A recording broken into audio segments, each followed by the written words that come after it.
மாணவர்களே, உங்களுடைய நண்பர்களுக்கு நீங்கள் தொலைபேசி பேசலாம். தொலைபேசி வசதி இல்லாத பொழுது கடிதம் எழுதலாம்.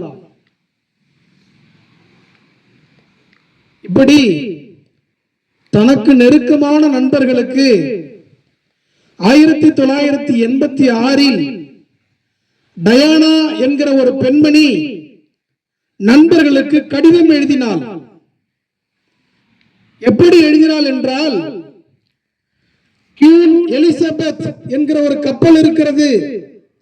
அந்த கப்பலில் உங்களுக்கு, நண்பர்களாகிய உங்களுக்கு நாளை இரவு உணவு தருகிறேன், நீங்கள் எல்லாம் வர வேண்டும்.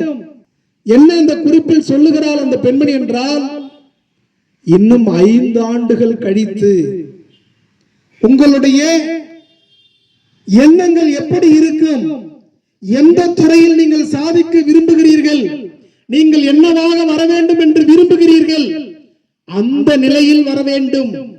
இன்னும் 5 ஆண்டுகள் கழித்து ஒவ்வொருவருக்கும் ஒவ்வொரு எண்ணம் இருக்கும். இந்த துறையில் சாதிக்க வேண்டும் என்கிற எண்ணம் இருக்கும். அந்த எண்ணத்தோடு, அந்த சாதனை புரிந்த மனநிலையோடு நீங்கள் அந்த கப்பலுக்கு வர வேண்டும் என்று அந்த கடிதத்தில் குறிப்பிட்டிருக்கிறாள். குறிப்பு என்று சொல்லி, அப்ப 1986 கடிதம் எழுதப்பட்டது. 5 ஆண்டுகள் கழித்து எப்படி நீங்கள் இருப்பீர்களோ அப்படி வர வேண்டும் என்று சொல்லப்பட்டது. அப்ப 1991 5 ஆண்டுகள் கழித்து எப்படி இருப்போம் என்கிற மனநிலையோடு நண்பர்கள் வருகிறார்கள். ஒருவர், நான் எழுத்தாளனாக வரப்போகிறேன், என்னுடைய எழுத்து அமெரிக்காவினுடைய புகழ்பெற்ற பத்திரிகை நியூயார்க் டைம்ஸ், அந்த பத்திரிகையில் என்னுடைய புத்தகம் ஆகச்சிறந்த புத்தகம் என்று வரும் என்று ஒருவர் சொல்லுகிறார். இன்னொருவர் சொல்லுகிறார், நான் தான் இந்த தேசத்தினுடைய மிகப்பெரிய தொழிலதிபராக வரப்போகிறேன் என்று ஒருவர் சொல்லுகிறார். இன்னொருவர், நான் திரைப்படத்துறையில் மிகப்பெரிய இயக்குனராக வருவேன். இன்னொருவர், திரைப்படத்துறையில் மிகப்பெரிய தயாரிப்பாளராக வருவேன். இப்படி ஒவ்வொருவரும் 5 ஆண்டுகள் கழித்து என்னவாக வரப்போகிறோம், எப்படி சாதனை செய்ய போகிறோம் என்கிற எண்ணத்தோடு வந்திருந்தார்கள்.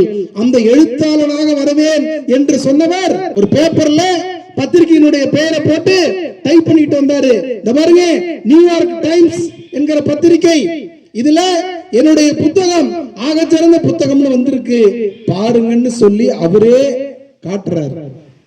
அங்கே கைத்தட்டுறதுக்குன்னு ஏற்கனவே ஒரு குழு அமைக்கப்பட்டிருக்கிறது. சிவப்பு கம்பளம் போடுவதற்கென்று ஒரு குழு அமைக்கப்பட்டிருக்கிறது. ஆட்டோகிராஃப் வாங்குவதற்கென்று ஒரு குழு அமைக்கப்பட்டிருக்கிறது. அப்படியா, இவர் ஒரு பெரிய எழுத்தாளர், இவர்கிட்ட ஆட்டோகிராஃப் வாங்குங்க.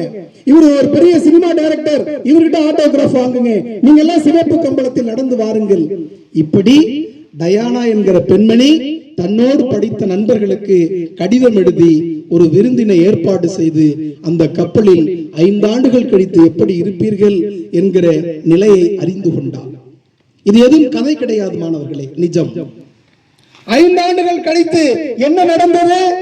அதே போலவே எழுத்தாளனாக வருவேன் என்று சொன்னவர் ஜாக் கன்ஃபீல்ட் 40 புத்தகம் எழுதுவேன் என்று சொன்னார். 5 ஆண்டுகள் கழித்து 80 புத்தகம் எழுதினார் மாணவர்களே. அவர்கிட்ட கேட்டாங்க, ஜாக் கன்ஃபீல்ட கேட்டாங்க, எப்படி 40 எழுதுகிறேன் என்று சொல்லிவிட்டு 80 புத்தகம் எழுதியிருக்கிறீர்களே என்று கேட்ட பொழுது அவர் சொன்னார், அன்னைக்கு எனக்கு சிவப்பு கம்பளம் போட்டிருந்தார்கள், ஆட்டோகிராஃப் வாங்கப்பட்டது, எனக்கு கை தட்டினார்கள். நான் செய்யாமலே ஒரு சாதனையை செய்தால் எப்படி எனக்கு வரவேற்பு கிடைக்கும் என்பதை அன்று நான் தெரிந்து கொண்டேன். அந்த ஊக்கம், அந்த உற்சாகம் என்னை 80 புத்தகம் எழுத தூண்டியது என்று சொன்னார். மற்றொருவர் திரைப்படத்துறையில் மிகப்பெரிய இயக்குனர், இன்னொருவர் அந்த நாட்டின் மிகப்பெரிய தொழிலதிபர். எல்லாம் சொன்னது போலவே எப்படி சொன்னார்களோ அப்படியே வந்து விட்டார்கள். அந்த ஜாக் கன்ஃபீல்ட் மேலும் எழுதுகிறான், தன்னுடைய வரலாற்றில் எழுதுகிறான். எப்படி என்றால், என்னுடைய ஒரே ஒரு புத்தகம் பதிப்பகத்துல போய் கொடுத்தப்போ ஏத்துக்கல, இந்த புத்தகத்துல சுவராசியம் இல்லை, இந்த புத்தகத்தில் எல்லாரும் வாசிக்கக்கூடிய அளவில் கவர்ச்சிகரமான எழுத்து இல்லை என்று நிராகரிக்கப்பட்டேன்.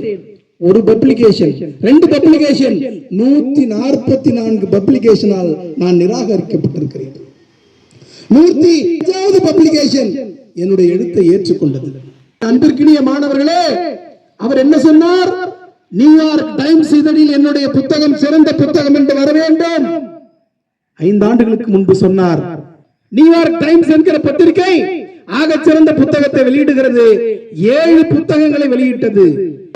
என்ன சிறப்பு என்றால் 7 புத்தகமுமே ஒருவன் எழுதிய புத்தகம். அந்த ஒருவர் யார் என்றால் ஜாக் கன்ஃபீல்ட் என்கிற ஒருவர் எழுதிய புத்தகம். அவர் எழுதின ஒரு புத்தகம், chicken soup for the soul, the success principles, how to get when you to go. இது போன்ற புத்தகங்களை எல்லாம் அவர் எழுதினார். அதில் அந்த chicken soup for the soul மட்டும் 50 கோடி புத்தகங்கள் விற்பனை செய்யப்பட்டது.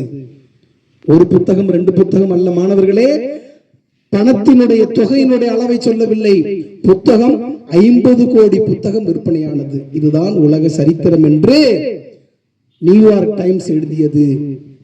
இப்படியாக ஜாக் கன்ஃபீல்டுடைய வரலாறு போய்கொண்டே இருக்கிறது. இப்பொழுது நீங்கள் என்ன தெரிந்து கொள்ள வேண்டும்?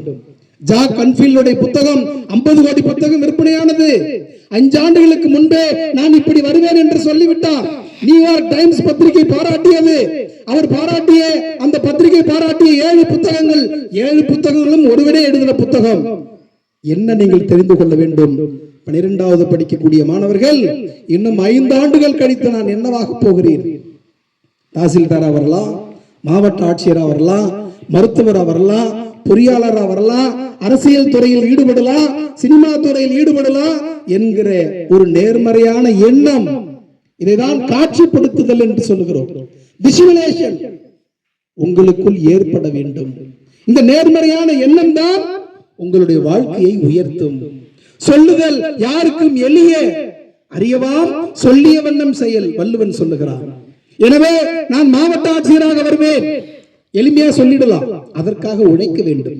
அப்படி போட்டதனுடைய விளைவுதான் இன்னைக்கு வரலாற்றில் ஜாக் கான்ஃபீல்டு இடம்பெற்றிருக்கிறார்.